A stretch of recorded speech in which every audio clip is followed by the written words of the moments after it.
Dana, paldies, ka tu piekriti šim uzaicinājumam piedalīties intervijā. Tas mans otrais intervējums tikai un tā, paldies tev. Paldies, ka uzaicināji. Es jūtu, būs forša saruna. Jā, es arī jūtu, ka būs. Man bija pagāja laiks, kamēr sapratu, kā tev pieteikt, jo visi tevi zina, kā vēlas pietikt saimnieci, varētu tā teikt, bet es gribēju tev pieteikt nedaudz savādāk, jo man tu esi attiecību un seksualitātes tāda tā kā iedvesmotāja. Paldies.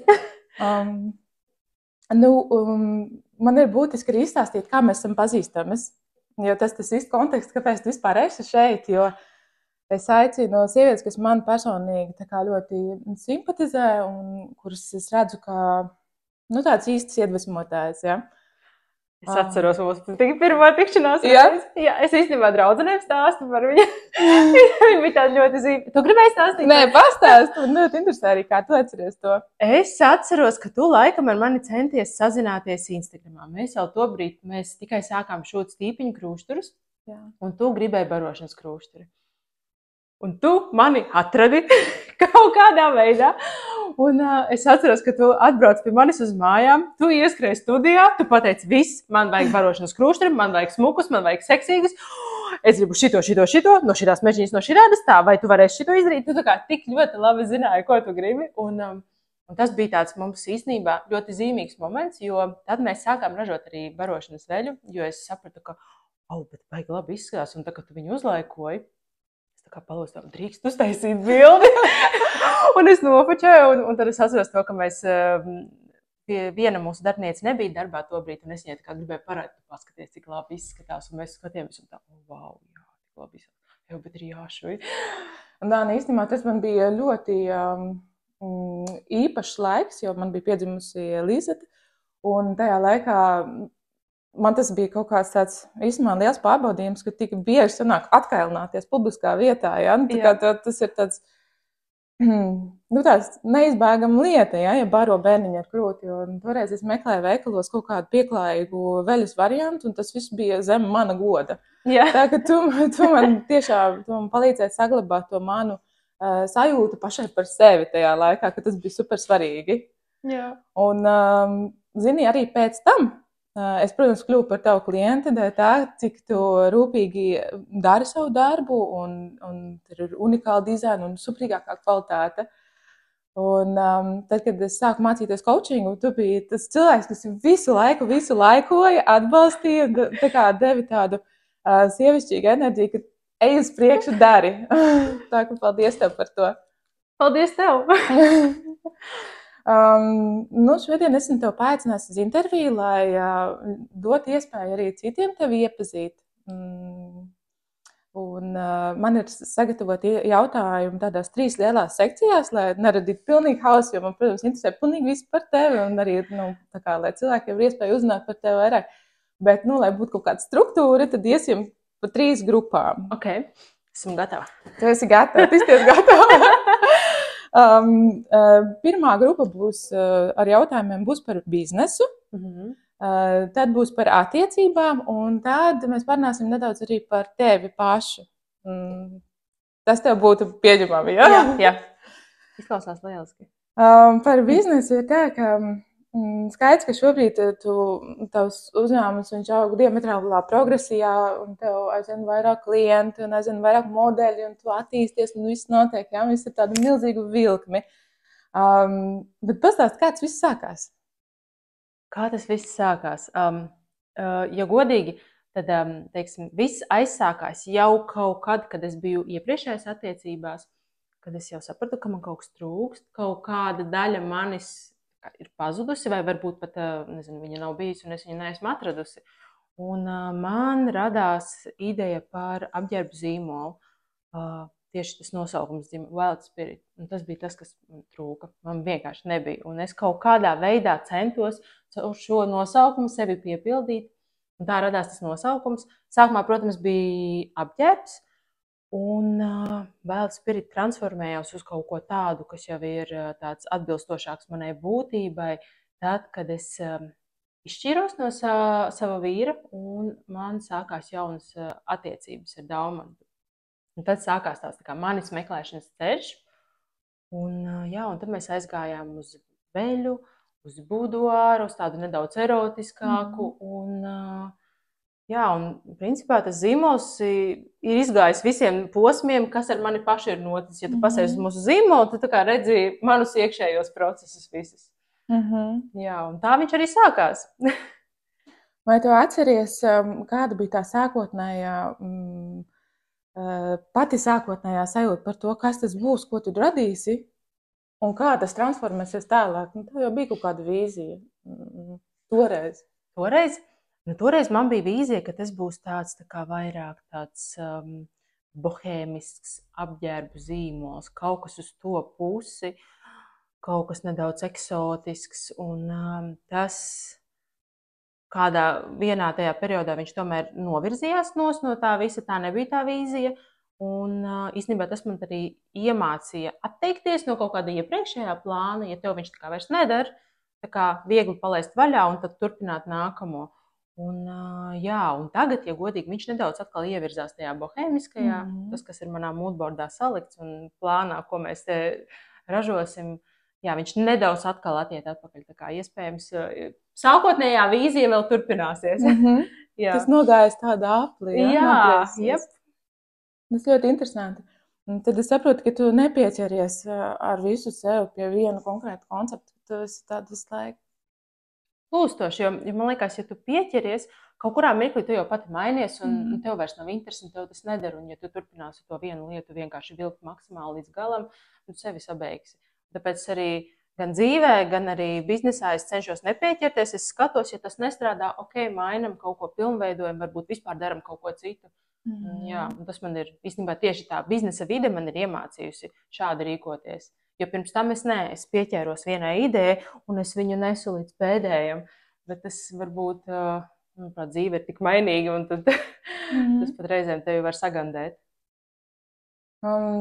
Kas tev dod spēku, tad, kad tu jūti, ka tev ir tas pārmaiņu brīdis, ka tev jāsāk kaut kas jauns no sākuma, vai jāvirsās pa citu ceļu? Kas tev dod spēku un pārliecību sev, ka atkal būs labi, un ka atkal pietiks spēka, un ka tas viss aizies? Šobrīd man to spēku dod mans vīrs, Daumans, jo viņš ir tāds ļoti liels atbalsts man, un mēs arī biznesā esam kopā, un es atzīšos, es tik daudz biznesā nebūtu uzdrīkstējusies, ja viņš nebūtu man blakus, jo viņš ir tas, kas iedod to struktūru, un tad jo es pati nemāku taisīt struktūru, es esmu diezgan haotiska, all over the place, radoša, un viņš ir tas, kurš tā kā uztaisa struktūru, viņš to visu man radošu un saliek, un tas man dod drošību, jo struktūra man dod drošību, bet man pašai nav struktūras, un viņš vienkārši kaut kā maģiski mani papildina, un tieši tāpat arī biznesā es arī skatos uz visām tām lietām, kas varbūt nenostrādā, un mēs kaut ko pilnībā pamainam, un man ir drošība, jo viņš ir uztaisījis visu. Jā, es nezinu, kā viņš to izdara, bet tas ir tas, kas man vajadzīgs. Un saka, man arī tāds jautājums par motivāciju, varbūt tādā tieši tavā personīgā izpratnē, jo motivācija vispār, ja mēs skatāmies kopumā uz cilvēkiem, motivācija tā, kas mums liek vispār no gultas piecelties no rīta, pamosties pēc modinātāja zvana, iet uz darbu, nezinu, veikt kaut kādas liels pārmaiņas vai mazas pārmaiņas, vai neveikt vispār pārmaiņas. Un tā kā motivācija visu to satur kopā. Kas ir tava motivācija vispār? Kas ir mana motivācija? Es par šo neesmu domājusi. Man liekas, motivācija ir kaifīga dzīve, un es vienkārši visu daru, lai man ir labi. Un lai vienkārši defaultā ir labi. Un tas ir tas, ja es redzu, ka kaut kādi darbi vai lietas, kas man īstenībā, nezinu, man ir diskomforts viņas darīt, bet es zinu, ka ilgstošā laika periodā tas man nes labumu, un tad es saņemos to izdarīt. Bet ja es redzu vienkārši kaut kādas lietas, kurām es neredzu pievienoto vērtību, un man ir diskomforts viņas darīt, un es tur nejūtu nekādu dvēseli, tad es vienkārši uzreiz zinu, es to nedaru. Viss, tas man nedara. Jā, man vienkārši pat nav viens tāds milzīgs mērķis, vienkārši lai es jūtos labi, un tas tāds mans iekšējais kompass. Laba pašsajūta, jā, tas ir forši. Jo agrāk tas bija kaut kādi sasniegumi, nauda, slava Jā. vai atpazīstamība, tad tagad man tas tā, ja godīgi, nav tik ļoti svarīgi. Vienkārši laba pašsajūta. Viss. Ja man ir labi, tad es visu daru.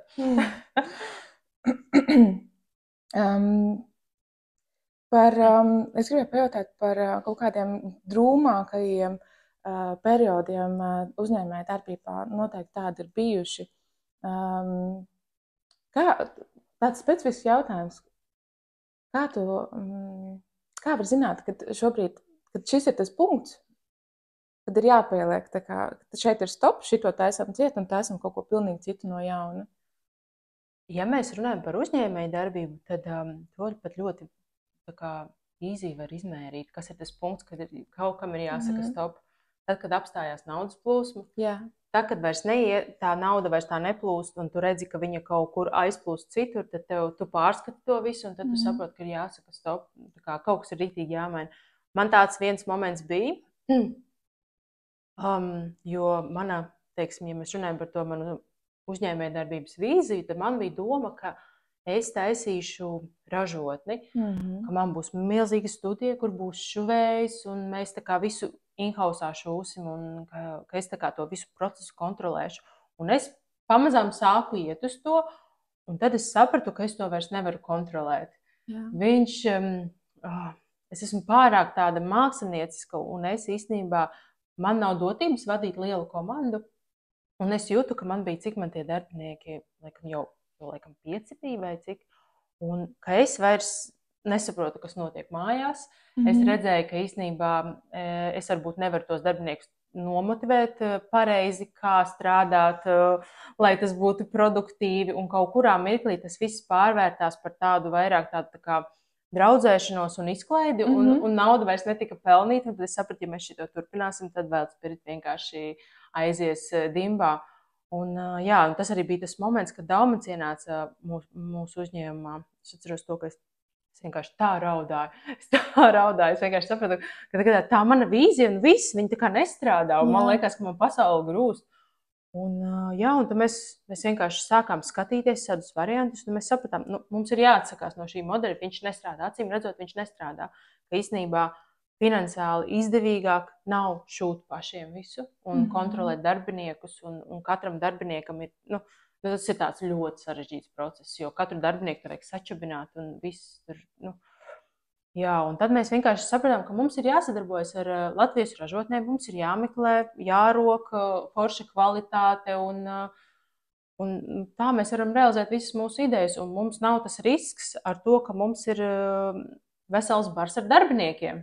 Un īstenībā šis ceļš reāli ir izglābis vēl Spirit. Ja tas lūzuma posms mums nebūtu, es nezinu, es drīzāk darītu kaut ko citu šobrīd.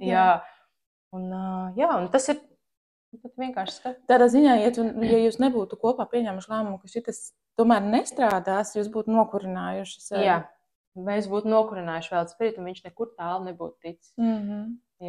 Paldies, ka tu padalies, jo es domāju, ka visiem uzņēmēju darbībā ir šie te posmi, kad liekas, ko darīt tālāk, taisīt ciet visu, sāk kaut ko citu, vai pieņemt lēmumu, varbūt soli atpakaļ. Jā, un pamēģināt, jo beigās ir tā, ka es sāku domāt, bet vienkārši pamēģinam, vienkārši pamēģinam, ja tas nesanāks, jebkurā gadījumā tas nav pasaules beigas. Jā, viss. Pamēģinājām.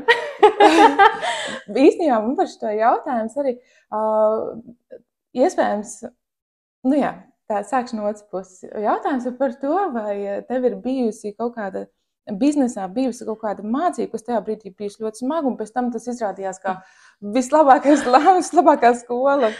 Tā arī ir šī mācība, jā. Tas arī bija tas nepieķerties cilvēkiem un arī uzņēmējdarbībā saprast, ka tava komanda, viņi ir tavi cilvēki, bet viņi nav visi tavi draugi. Tev ir jāiet tur tāda distance ar viņiem. Man liekas, sievietēm ir īpaši grūti ieturēt distanci. Mēs draudzējamies, mēs ļoti draudzējamies. Ir īpaši man gribās draudzēties. Un tas ir jāiemācās, ka tu biznesā nevari viņi nevar būt visi tavi draugi. Tev ir jābūt foršām, cieņpilnām attiecībām, bet tie noteikti nav tavi draugi, un tas ir tas, šī ir mana mācība. Jā, es tev saprotu. Yep. Zini, caur coachinga klientiem, un es droši vien varu atzīties, ka arī man pašai no savas pieredzes mums visiem iekšā ir tas aizsargājošais mehānisms, kas ir tā kritika, ja? Jā. Kaut ko jaunu sākot, man liekas, nu, kāpēc tev to vajag? Tur būs riski, tas ir neierasti, tas, ko par tevi padomās un tā un šitā, vai ne? Un tie aizsarga mehānismi kādam ir spēcīgāk, kādam vajag, bet viņi visiem ir. Jautājums, kā tu tiec galā ar šo te iekšējo kritiķi? Es mēģinu turēt atpakaļ tevi. Man liekas, man viņu nav. Jo tas ir tas, pat, ko mans vīrs, viņam ir ļoti spēcīgi tā aizsarga mehānismi, un viņš ir ievērojis, ka man viņu nav. Viņš saka, es nesaprotu, kā tu vienkārši, viņš tā kā reizēm pat klausās telefonu sarunu, viņš tās, kam tu tikko piekriti? Viņš tā kā, man patīk pamēģināt, man tāds, ja man agrāk līdz noteikti, man liekas, līdz 30 gadiem es neko nemēģināju.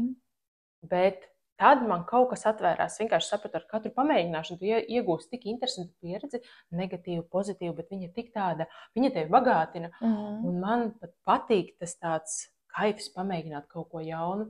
Kā piemēram šobrīd es esmu piekritusi vadīt biksīšu meistarklasi kopā ar zīmolu Burzma, kas ir tā kā ar recycling nodarbojās, un viņu vada pilnīgi Gen Z. Es nesaprotu, par ko viņi runā. Mums ir čats, un man reāli vajag tulkotāju, lai saprast, par ko viņi runā. Un es ar viņiem visiem kaut kādā veidā mācīšu cilvēkiem šūt biksītes. Es nezinu, kā tas būs, bet tas ir, man liekas, man ir tāds, man pilnīgi exciting. Es nevaru sagaidīt. Izklausās superīgi. Jā. Un, protams, Dāmans uz to visu skatās tā bažīgi visu laiku. Un, bet man patīk tas tāds, nezinu, kā latviski pateikt, thrill, ka tā kā kaut kāda jauna lieta. Ja es teiksim, fiziski neatļaujos visādas izaicinošas lietas, kā piemēram, es nekāpju klintīs vai nebraucu vai nesnauoju, bet tad man patīk tādas vairāk tādas personīgās izaicinājuma lietas. Es kaipoju.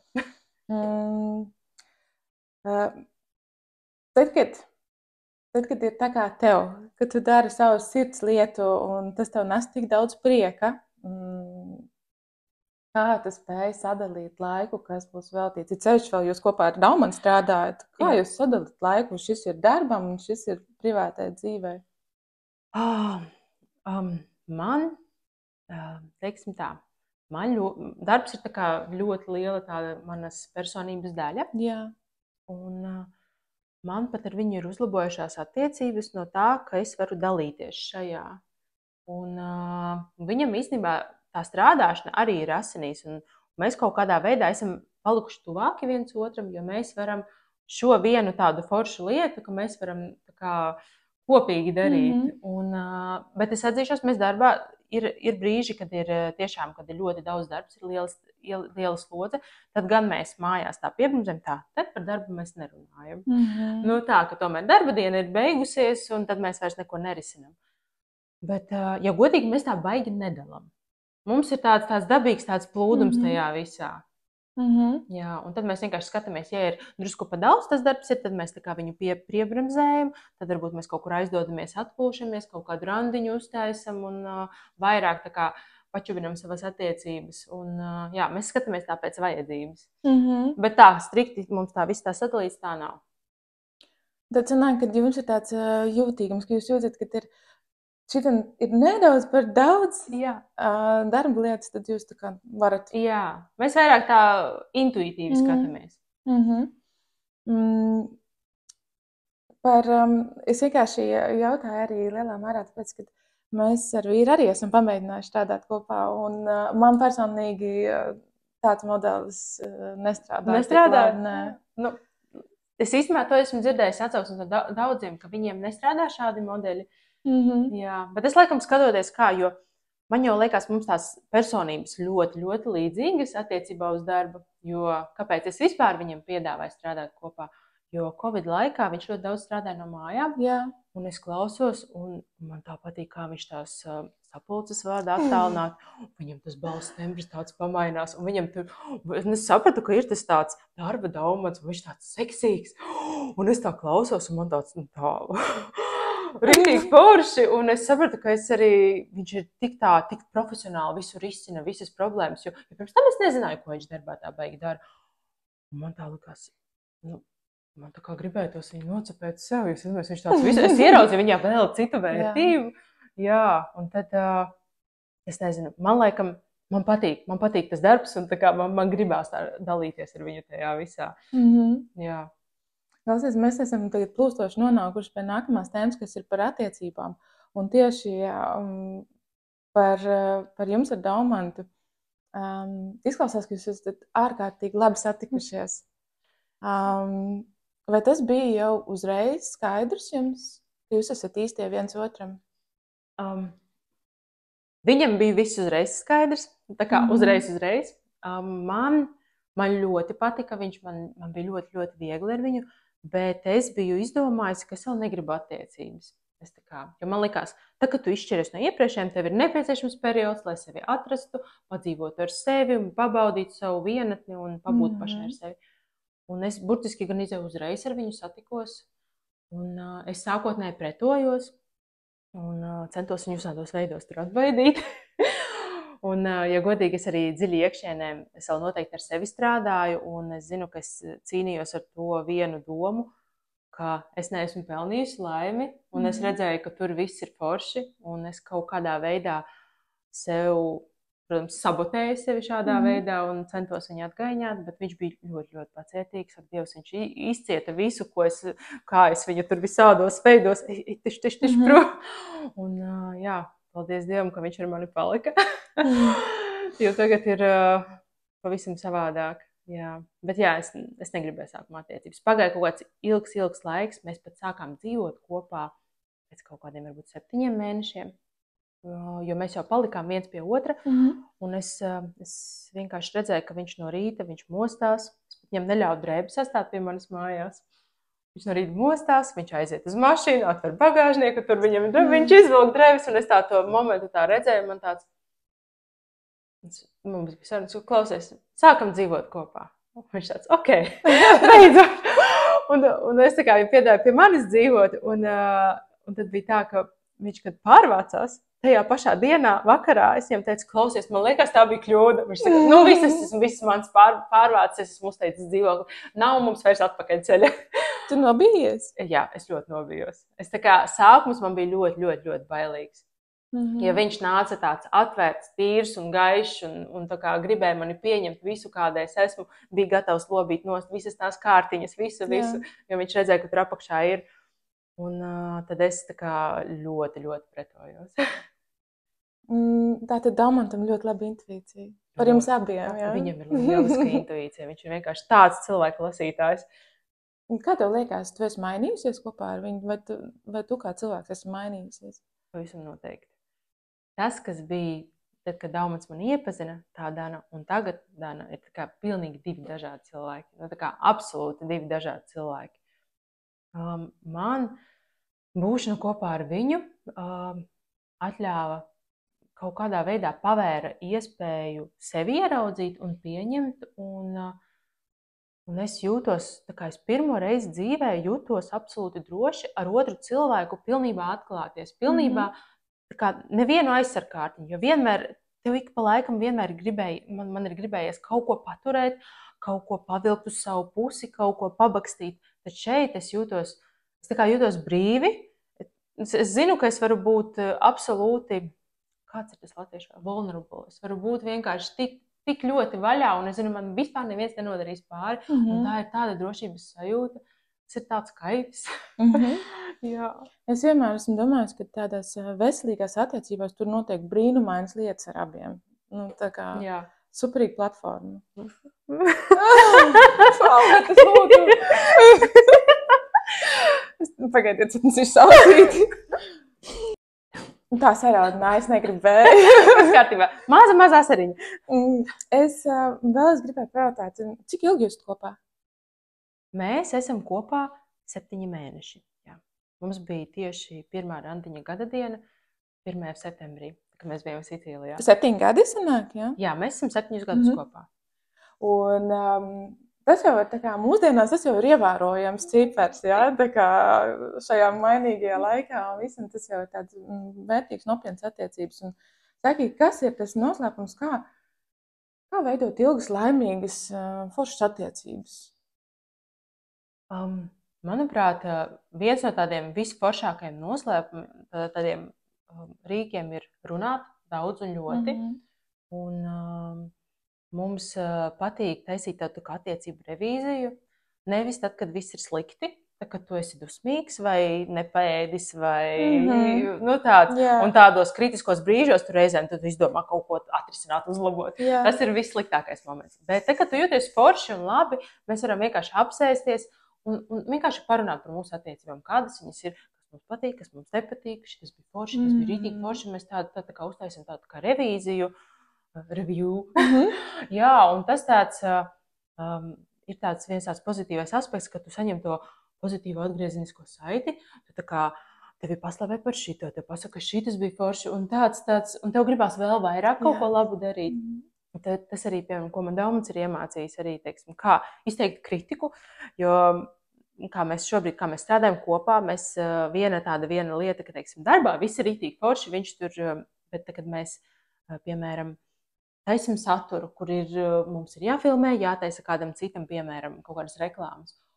Tur var rasties bērze, tur klausies, tu mani netik labi nofilmē, vai vēl kaut ko, vai šito vajadzēja šitā un to tā. Un viņš vienmēr saka, sākumā caur to pozitīvo, kas sanāca labi, šo varētu pielabot. Viņš saka, šādi, mēs runājam šādi. Viņš saka, nevajag vienkārši šitas nebija labi, tas nebija labi. Viņš saka, jo bija arī viss kaut kas labs. Un tas ir tas, ko viņš man ir iemācījis, ka īstenībā tev nevajag sākt uzreiz ar to kritiku, ar pārmetumu, arī, un tāpat arī attiecībās, vispār, visā, kad mēs esam kopā. Ka jebko, tu sākumā paslavē, tu pasaki, kas bija forši, tu izcel to labo, un šādā veidā tu arī sevi nomierini, ka bija labi, un tad tu pasaki, ka šeit mēs varētu kaut kādu korekciju. Jā, un tā komunikācija, tieši tā runāšana, un arī, jā, mēs arī necenšamies neko turēt zem paklāja paslaucīt, un arī neko sev pieturēt, nedrīkst būt klusums attiecībās. Nedrīkst tā, ka kāds ir sapūties un klusē. Tas tā kā ir big no. Mēs vienkārši neliekamies mierā, kamēr viss nav izrunāts. Klausies, šis arī interesanti. Tad, kad ir ilgas attiecības, tad pēkšņi kā liels pārsteigums atnāk tas, ka nevienmēr par visiem jautājumiem sakrīt viedoklis, tā kā viens pret viens. Nu, un tad ir kaut kas jādara ar to, vai ne? Tikai, kāds var būt, ka tu nedomā tāpat kā es? Un tad, kā tev ir pieņemt, ka Daumanis domā kādreiz savādāk? Kā man ir, man viņš, es vienkārši domāju to, ka es esmu viņu iemīlējusi tādu, ka viņam ir viņa tāds viedoklis, un es arī esmu pamanījusi, ka es varu kaut ko aizņemties no viņa viedokļa, jo, ja godīgi, man būtu garlaicīgi, ja viņš domā tieši tāpat kā es. Man patīk, ka mums ir ātrumi dzīvē vienādi, ka mums ir apmēram virziens vienāds un mēs tādu miedarbību līdzīgi. Bet, ka viņam ir savs viedoklis, man tas patīk.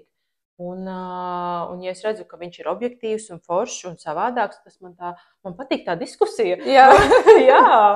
Sevišķi jau darbā, jums tas ļoti labi, jūs esat pārliecinājušies, ka tā saspēle ļoti labi strādā, vai ne?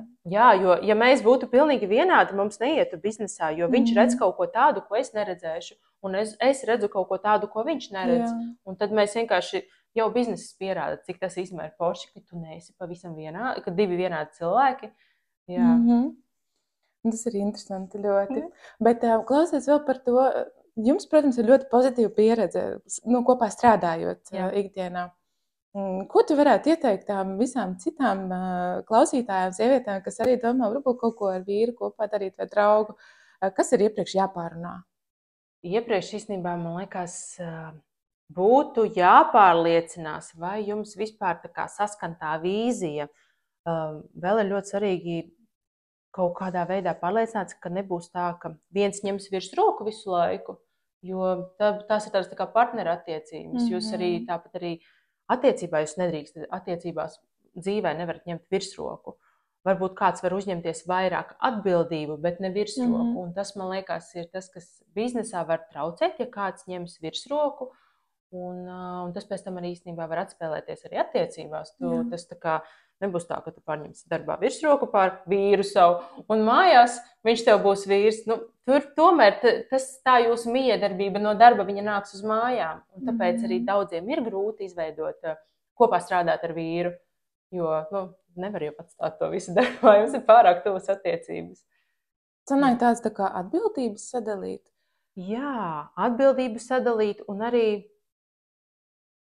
Noteikti atbildība. Nu tā, man liekas, galvenais virsroka un atbildība, lai arī, teiksim, vienam ir viņa sfēra, otram ir viņa sfēra, lai, nu, jā, lai nav tāds baigais hauss, lai nav plūkšanās, jo, ja tu savam darbiniekam, tu vari kaut ko pateikt, izteikt kaut kādu aizrādījumu, viņš nenāk ar tevi uz mājām. Pēc tam. Bet vīram vai sievai tu īsti nevari. Jā.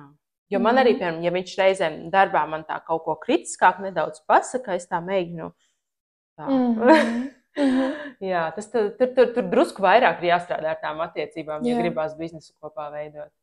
Tur vispār nekas nedrīkst būt pašplūsmā. Jā, tur ir jābūt zināmam viedumam un jāprot ar savu ego strādāt, vai ne? Nevis caur ego, bet tā kā viss. Jā, tas ir sarežģīti. Forši, ka jums tas sanāk, jūs maleči esat. Un es arī iedvesmoju citus, ka tas ir iespējams vispār.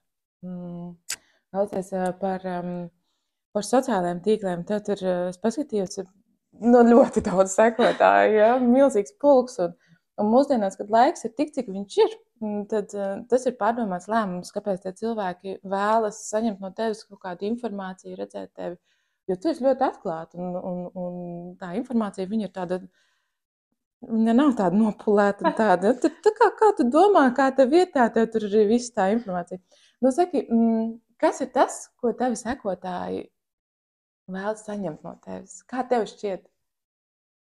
Man ir rakstījušas meitenes un tādas tā kā arī tāda neliela atgriezniskā saite, ka viņi, teiksim, izteikušas komplimentu vai paldies, pateicību kādu.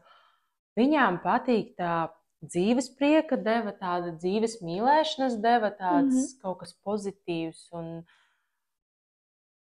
attiecības un tā drusku tā seksualitāte, ka tur ir iemesta un viss tas, viņas tā kā uzlādē tas saturs. Jo it īpaši, kad mēs bijām Sicīlijā, tas bija tik ļoti jaukas ziņas, jo parasti visi saka, ka tev atsako, ka tu esi ceļojumā. Man tieši otrādi. Man tik jaukas ziņas bija, viņas mēs, paldies, ka tu mums aizvedi ceļojumā.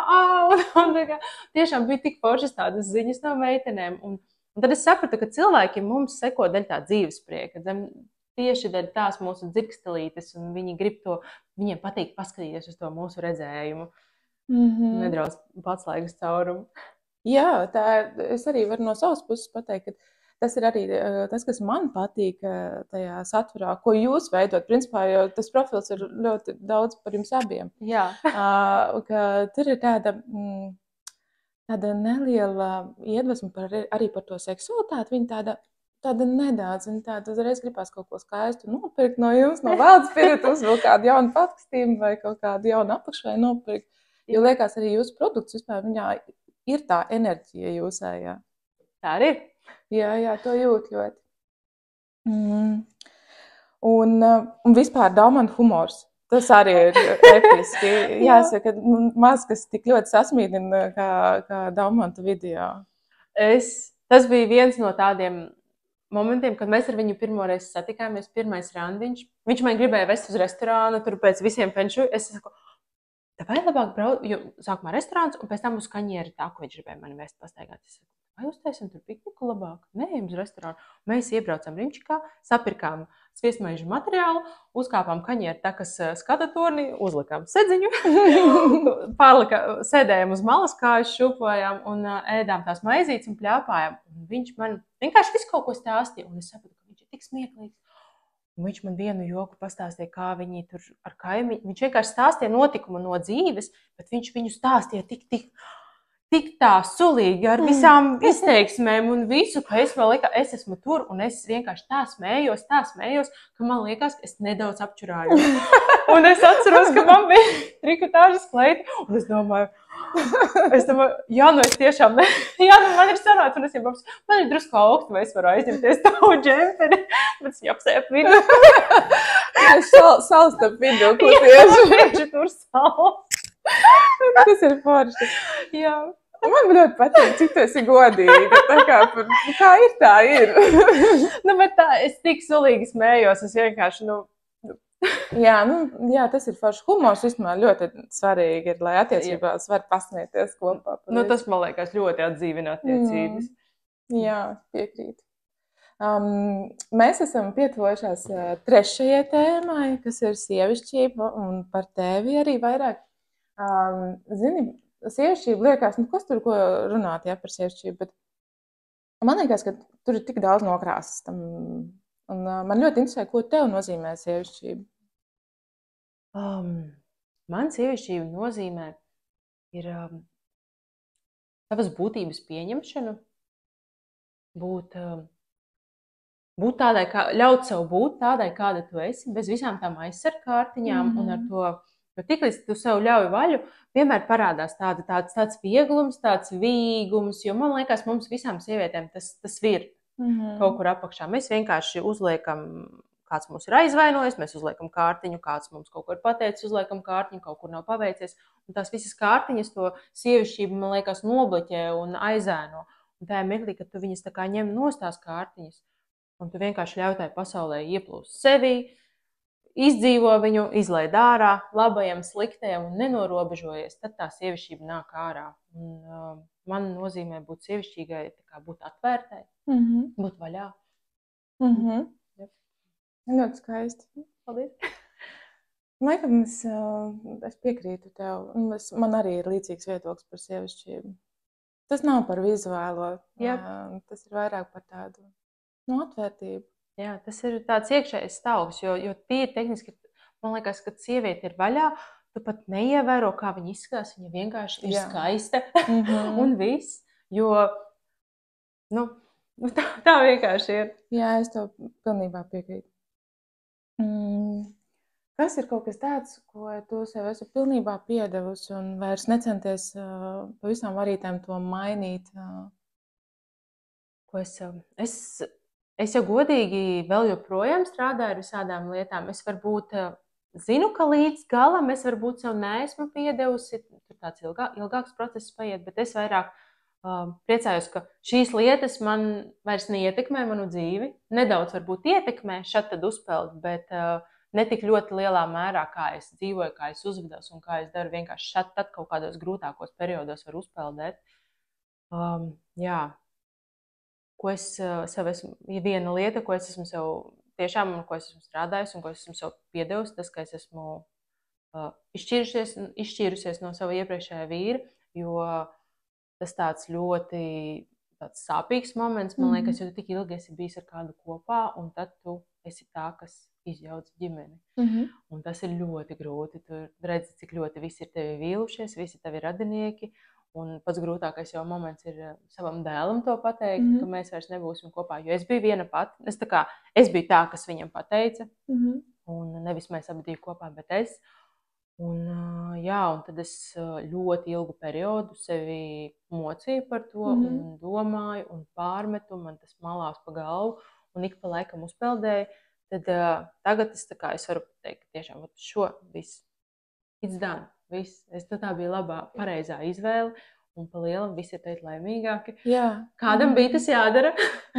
Jā, kādam bija tas jādara, un šādā veidā es arī esmu atbrīvojusi savu bijušo vīru uz jaunām attiecībām, uz laimīgākām attiecībām, un viņš ir kopā ar sievieti, kas viņam tik forši der, un es redzu, ka viņš ir priecīgs un viņš ir laimīgs. Un es arī skatos, teiksim, dēls, ar viņu viss ir kārtībā. Mēs esam šķirtā ģimene. Viņam ir 2 ģimenes tagad, un viss ir kārtībā. Viss taču ir kārtībā, jo viņš izauga lielāks, un viņš saprot, kāpēc tas bija un kas bija. Un es nezinu, varbūt es kaut kādu noteiktu pēdu viņā ir atstājis, bet es nevaru izkontrolēt visu, kādas pēdas es atstāšu savā bērnā, un es tad cenšos arī par to sevi nešaustīt. Jā, bet tā ir viena tāda lielākā lieta. Man liekas, tie, kas, kad šķirās, tad viņi, man liekas, noteikti saprot, ka tu izjūti ļoti, ļoti lielu vainas apziņu par šādu soli. Jā, tas ir, protams, vienmēr ļoti dzīvi mainošs notikums, vai ne?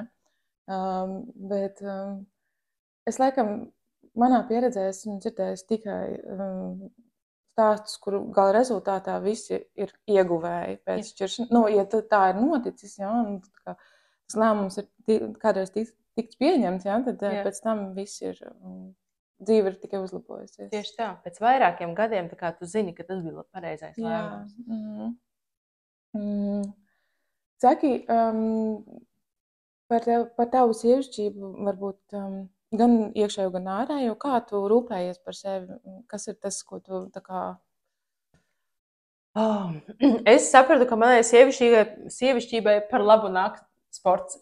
Jā, es sapratu, ka ne tikai vizuāli tu tā kā jūties tā kā savākti, bet arī tas tavu prātu savāc, nomierina, un man tad arī enerģija pavisam savādāk riņķo. Šo mēs īstenībā pat iztestējām, kad mēs bijām Sicīlijā, mēs pirmajā nedēļā nesportojām. Mēs vienkārši baudījām ēdienu, viens otru, visu, un es jūtu, kaut kas nav. Kaut kā es nejūtos tik labi, un īstenībā kaut kas bremzējas, kaut kā tā enerģija pat neplūstā. Es esmu Sicīlijā, es esmu ceļojumā. Kāpēc? Jā. Un tad mēs sapratām ar vīru, ka mums vajag sākt sportot. Un mēs uztaisījām tā, mēs 3-4 reizes nedēļā skriesim, un pēc tam mums ir treniņš uz terases. Un vienkārši šī viena stunda, ko mēs veltījām treniņiem, viņa pilnībā pamainīja visu enerģiju. Un tad es sapratu, ka sports tas ir obligāti. Tas ir tas, kas tiešām viņš tevi tā piepilda. Vai nu tās var būt kaut kādas dejas, vai skriešana, vai sporta zāle. Katram ir jāatrod viņu, bet man ļoti, ļoti ir nepieciešama kaut kāda kustība. Tāda fiziska kustība, kas nav saistīta ar pastaigu. Tu esi arī kaut kad dejot gājusi? Jā. Tev bija periods arī, vai ne? Jā, es dejoju heels dejas. Jā. Tas man arī ļoti patika. Tas bija tāds forši, tāds arī priekš sevis, lai nomestu to aizsargkārtiņu kādu, lai pastrādātu ar to, ko par tevi padomās. Jā. Un izkāpšana tāda arī diezgan pamatīga no komforta zonas, jo man vispār nesanāca. Tā kā es tur dejoju daudzus mēnešus, nevis līdz pašām beigām nekas nesanāca. Bet es vienalga... Bet prieks bija, vai ne? Jā, man bija ļoti... Man patika, ka es strādāju ar to, ka uz maniem visi skatās, man nesanāk, un es baudu procesu. Tas bija tik terapeitiski, jo mums vajadzēja vienmēr, man liekas, tas bija, kad mēs iemācījāmies to deju, mēs viņu laikam mācījāmies kaut kādas neatceros cik reizes.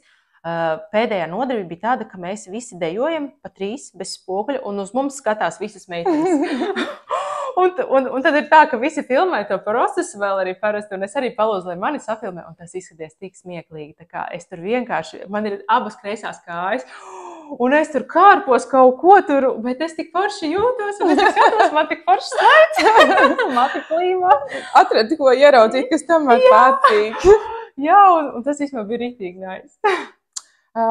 Forši par tādu, es arī gribu vispār pamēģināt kaut kādas dejas, jebkādas. Tā, ka tas ir interesanti, ko tas stāsts jūs arī nemākat dejot. Man nav tā ritma sajūta, nav stabilitāte. Man, diemžēl, visiem nav iedots viss. Jā. Bet tas tā, ja arī tas viss nav, kaut ko var atrast sev. Jā, jo tā deja ir forši, jo tā arī kopā būšana ar sievietēm, tādā sievišķīgā barā, tādā, ka visas ir tādas atbalstošas. Tas tāds tik kaut ko... Laba enerģija. Ļoti laba enerģija. Vai, ka tev ir kaut kāds zemāks posms, kur tu nejūties tik enerģiski, viens jau sports, jā, ka tu jūties zema enerģijā. Tas ir tas, kas tev vēl bez sporta palīdz tā kā saņemties, ražot vēl enerģiju, vairāk spēku un tā kā. Tā kā es esmu, es nezinu, man tur viena paziņa taisiet tos visus tos cilvēka dizaina tur tos tipus un visus šos. Es esmu tā kā ģenerators, man ir ļoti daudz enerģijas. Un es sapratu, ka, kad es tādu jūtos, tiešām man enerģija ļoti, ļoti zemā līmenī. Man nestrādā tā kā citiem, ka es, teiksim, vienkārši tad atslāpstu, tu ieguļos dīvānā un pabinžoju kaut kādu Sex and the City. Jā. Es jutīšos vēl sliktāk pēc tam. Es kaut ko daru, es atrodu kaut kādu foršu, monotonu darbiņu, ko es varu darīt. Es kārtoju māju. Es varbūt šķiroju savu skapi. Es kaut ko tādu izdomāju, ko darīt. Tad man arī ir, mums ir dārs. Es eju kaut ko tur parakāties, es eju ravēt. Man šādas mazās darbības ļoti sakārto kaut kā galvu, kaut vai es it kā nedomāju ne par ko tobrīd, bet darot šīs mazās lietiņas, man visi procesi paši vienkārši izdarās. Jā, un es tāpēc vienkārši atrodu kaut kādu foršu darbu, kas nav izaicinošs, kas ir, man labi padodās, un es vienkārši kaut kādu stundu, 2 padaru viņu, un es jūtos pēc tam labi un piepildīta. Man arī tāpat. Mums ir tik daudz, beigās esam ļoti labi, ka es tev pasaucu uz interviju paaicināju, jo man jau bija nojauts, ka mums ļoti daudz, kas tā kā, ir tāds vienojošs. Es arī jūtu. Nu, un kas, ja tev jāapskatās tā apkārt uz lielo laukumu savā dzīvē, kas tev šobrīd ir vissvarīgākais? Kas man šobrīd ir vissvarīgākais? Tā kā uz visām sfērām, uz visu. Jā. Man ir tādi periodi, kur katrā periodā ir kaut kādas svarīgās lietas, un tad viņas atkal, piemēram, šobrīd man ir tas periods, kad man ir vissvarīgākais darbs, kad mēs esam tādā tā kā pārmaiņu procesā. Tieši biznesa ziņā mums ir palaisti vairāki tādi projekti, un tad es sapratu, ka mums ir tā enerģija jāvirza uz turieni. Un tad, tāpēc šobrīd fokus ir uz darbu, ir uz biznesu un uz attīstību biznesā. Un tad noteikti, kad kaut kāds periods noslēgsies darbā, tad mēs pārslēgsimies, tad kaut kā atkal vairāk fokusēsimies uz mūsu attiecībām, un tad varbūt atkal pēc tam pēc kaut kā, bet šobrīd ir bizness. Jā. Un man ir tāds jautājums tev, kas tā kā vairāk tām sievietēm, tas ir jautājums, ko es uzdošu visās intervijās arī iepriekš un turpmāk. Tas ir par tām sievietēm, kas jūtas tā, ka viņas pa vecam noteikti vairs nevar, tas ir skaidrs, bet pa jaunam viņas vienkārši nezina kā. Ka viņas ir tādā posmā šobrīd, ko tu viņām varētu varbūt ieteikt, no kurienes sākt, kur pieķerties, kā sevi? Es ieteiktu noteikti kaut kāds maziņš, kaut kāds virziens viņām ir skaidrs, ko viņām gribētos. Varbūt ir tā, ka tu skaties, papēti, ko tu dari dienas laikā, kādu informāciju tu patērē, kā tu reaģē, kas tev varbūt aizķerās, kaut kas patīk, kaut kas interesē, kaut kur tev tāds excitement, tu sajūti sevī, un tā kā piefiksēt tās sajūtas, un tad tu, varbūt, ja tu vēlies kaut ko mainīt, tad iespējams, tad tas ir tas virziens, vienkārši intuitīvi pavērot sevi, kā tu reaģē ar visu kaut ko. Varbūt tev ir kaut kāda draudzene, un tu sajūti pēkšņi kaut kādu, nelielu skaudību vai kaut ko tādu, un tur kaut kas ir, un tur īstenībā ir kaut kāda forša tava vēlme, kaut kāds tāds virziens, ko tev gribās, un tur ir īstenībā ir vērts papētīt to. Un, ja tu nezini, kā to sākt, tad man ir tikai viens ieteikums vienkārši sākt kaut kā. Nedaudz, kaut vai vienu mazu solīti, kaut vai tā kā iedipot iekšā un pamēģināt, jo man liekas tā māka kaut ko darīt, un tas virziens tāds skaidrāks paliek, tā, kad tu jau pagriezies tajā virzienā un jau vismaz roku pastiep un kaut ko jau sāc darīt, un tad tās darīšanas laikā tev vienkārši tik daudzas lietas atvērsies vaļā, jo nevienam jau nav skaidrs jau pašā sākumā. Tu vienkārši sajūti tā, es kaut ko sasmaržoju, tur man tur patīk, un tu tur vienkārši kaut kā jau sāc jau, un vienkārši tā, kad cilvēks dara, viņš sāk jau virzīties uz turieni un kaut kādām jau pirmajām grūtībām sastopās un kaut ko jau ir pamēģinājis. Un tad viņš tajā procesā mācās, viņš taisa kļūt labojumu un viņš virzās tālāk. Man liekas tā. Vienkārši ir jāatrod, kur rodās enerģija, kas ir interesanti, kur nedaudz skauž varbūt. Un jāsāk kaut ko bišķiņ tajā virzienā. Jā, jo man liekas pat tas vārds, tā kā, kad skauž viņš pat tik tā, tas ir labi. Ja tu pareizi transformē to, jo ja tev skauž un tu neko nedari, tad tas tevi sāēd. Bet ja tev drusku un tu sajūti kaut kādu, man kaut kas te nedaudz. Un viss, tas ir tavējais, pēti, skaties, kas tur ir. Kaut kas foršs. Ļoti forši. Tā būtu tāda pavisam unikāla pieeja.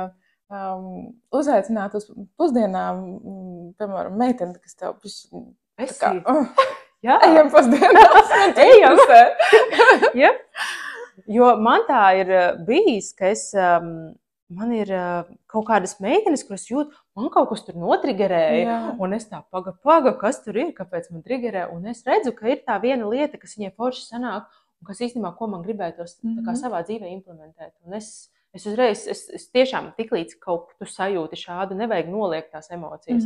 Pēti, bet tā pozitīvi, tā forši pēti un skaties, tur ir. Tu esi tik rotaļīga. Es domāju, ka tas arī ir lielā mērā tāds atslēga, vai ne? Jo tev tā kā ir interese, tu tā kā rotaļājies ar visām tēmām un dzīvi un sajūtām un tā. Man patīk saglabāt to tādu bērnišķīgo tādu ziņkārību un visu gribās izpētīt, visu gribās aptaustīt, paskatīties. Forši, Dana, liels tev paldies! Man bija ļoti interesanti. Paldies tev! Laiks paskrēja nemanot. Varētu vēl runāt un runāt.